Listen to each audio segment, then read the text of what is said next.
Yeah, lots of good. Lots of good stuff. Yeah, tons of neons. I got pygmy cories. There's like schools of pygmy cories now, like multiple schools of pygmy cories. We also have, there's over 200 chili reservoirs here. Like I got a big school finally, so I can actually meet demand. What would you call a school of pygmy cories? Usually I'll tell people 6 to 8 even, and like even a 10 gallon you can probably do 6 to 8 pygmy cories. How big do they get? Not quite an inch. Like I've never seen an inch long pygmy. But we got a lot of cool stuff. There's like longfin regulars, and I have the longfin super reds. Super reds what? Pleco, bristlenose. Okay. How big do those get? About 6 inches. Biggest bristlenose pleco I've ever seen is maybe 8 inches, but about 6 usually. We got gobs of guppies that are going up. Well, let's go the other way. Shrimp tanks coming down to come up, like new stuff. Plus new stuff. Shrimp are back in stock as well. I can actually get these out now. Go ahead. What are these are tiger barbs. They're not the biggest, but we have a nice big old tank for them. Now, are they a community fish? Are they aggressive, semi-aggressive? Barbs are a more aggressive community. So I want to put them with guppies and super frilly stuff. But Danios and Rasboras and barbs and catfish, they can usually all go together.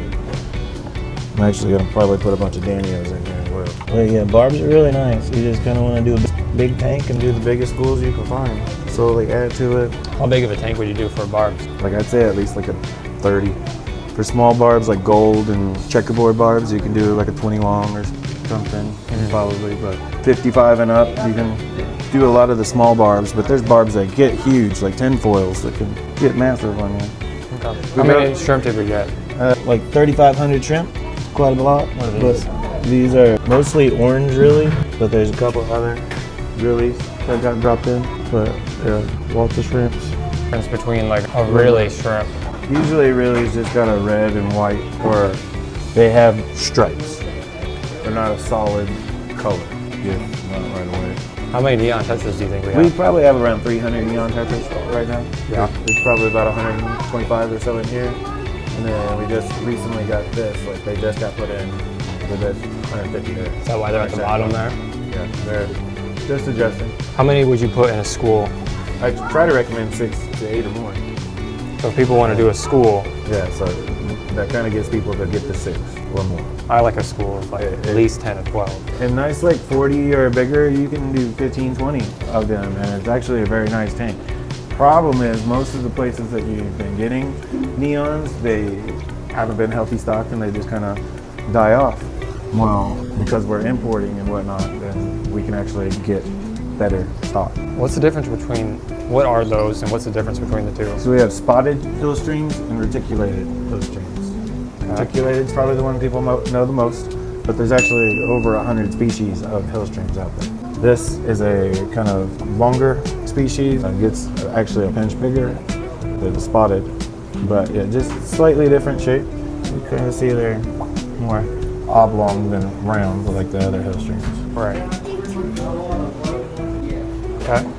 It's cool. We're actually going to try to do a breeding program for hill streams. Yeah. It's already set up. Those are need lights. They're coming. Okay. But yeah, we just put all these up, and they're already loaded with fish because we used cycled bacteria, cycled sponges and gravels and everything, and they're actually testing just fine. So what does that mean? I am able to do water changes every 3 or 4 days if I need to, but... What does that mean, cycled media? So, first example, we actually added a lot of these cones and different ceramic medias to tanks, mixed in with gravel, just to kind of get it going. A lot of this gravel was tins and whatnot that we took down. So what's in the ceramic media? Well, it's beneficial bacteria that has built up. There's several different types of beneficial bacteria.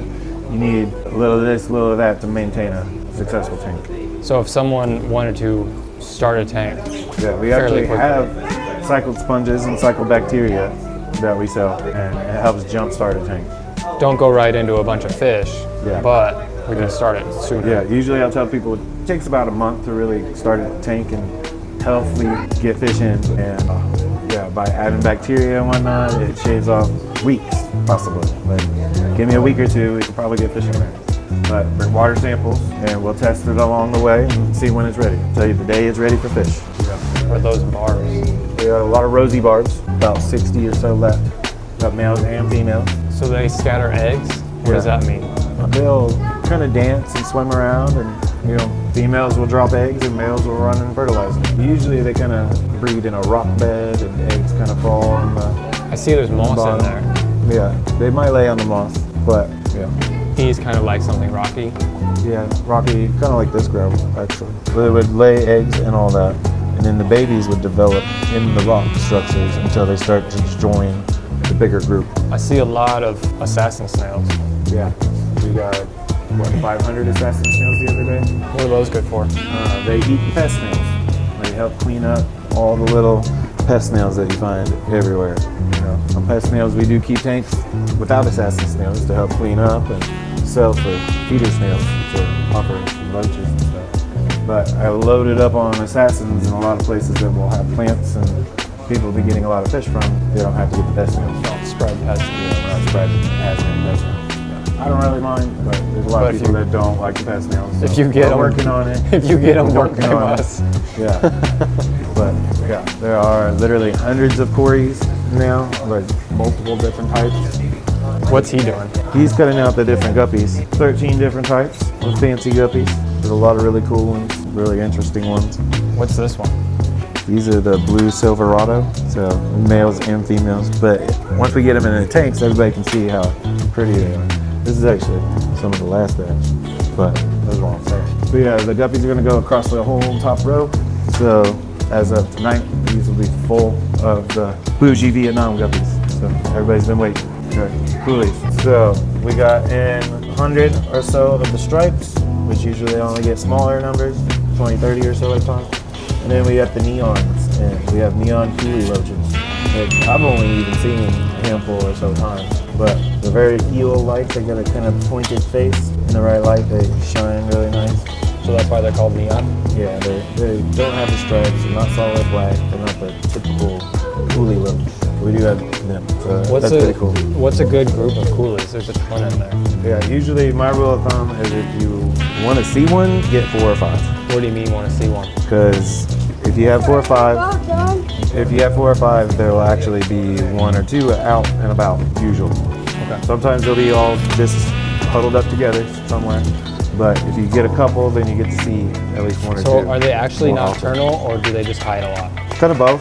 You know, they do just hide. They'll kind of run through the foliage and whatnot at the bottom of the tank, cracks and crevices. But you'll definitely turn off the light or turn on like a blue light and see them a little more active. We also got a lot of female betas in. The really nice koi Nemo, real colorful females.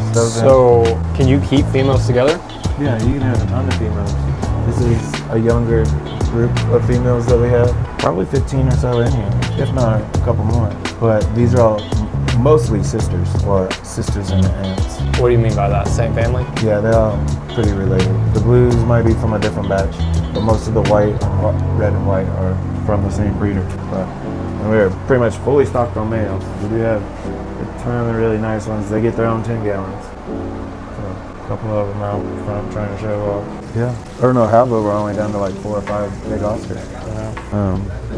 What else you want to do? Discus? How many discus did we get? So we got over 60. I believe it's 64. We did lose a few, but not too many. It was just transportation. But yeah, there's quite a few getting adjusted into the tank. Some of them are gonna lay sideways for a little bit, but it's actually kind of normal.